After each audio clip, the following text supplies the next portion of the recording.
Bitcoin dropping below $90,000 in value. This has triggered a mass sell-off among traders and hundreds of millions in liquidations. It comes as Bitcoin has been plunging for days now, along with the price of other major cryptocurrencies. This follows Bitcoin reaching a record high last year before seeing a series of sharp declines in recent months. With that, we'll bring in Paul Powers, the CEO of Physna Technology, excuse me. Paul, great to see you. Why the steep decline in crypto? What's happening?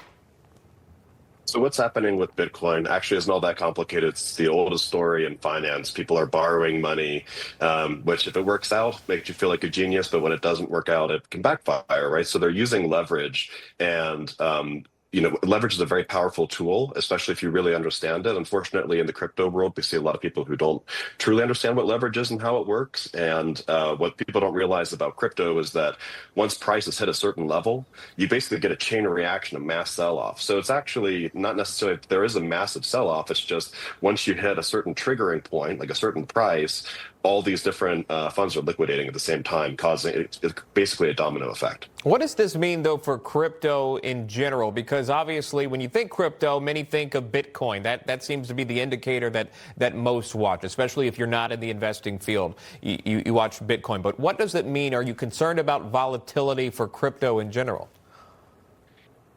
Well, crypto is inherently somewhat volatile, but I think that's hopefully going to change. Now, there's legislation in the Senate around the Clarity Act, which will essentially not only the Genius Act regulated stable coins, which are basically coins tied to the US dollar. This will do it more broadly for crypto in general. And that's actually going to be really powerful for our economy. It's going to allow us to be the leader in the crypto space. I think when it comes to leverage in crypto, where people can sometimes get in trouble, I'm not going to go so far as to suggest people stay away from that, even that novices do. I would suggest that people learn how to use it. There are prediction markets where you can use leverage on things that you might really understand and might get a sense for the odds. If you're into sports, for example, I know that lever.bet is about to become available throughout the U.S.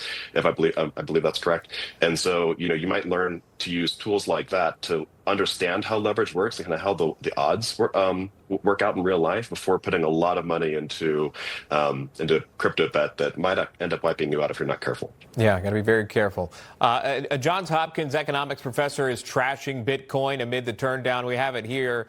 This is a post on Johns Hopkins professor of applied economics, Steve Hanke, sharing a graph comparing recent growth in gold prices to that of Bitcoin, and then came to the conclusion, the caption writing, Bitcoin equals fool's gold. What are your thoughts about people like this doubting Bitcoin?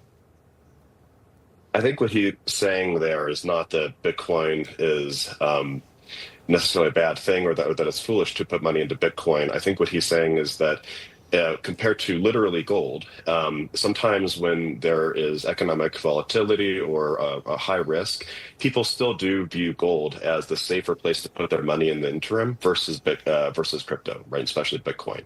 Even though crypto is extremely easy to liquidate, just out of tradition and out of a desire for certainty, people typically go to gold. I think what he's saying there isn't that it's foolish to go into crypto, but rather most people would put money in gold still. Although I think that'll change in the future. Crypto is really viable long-term as people potentially lose faith in the system or avoid against very long-term systemic risks.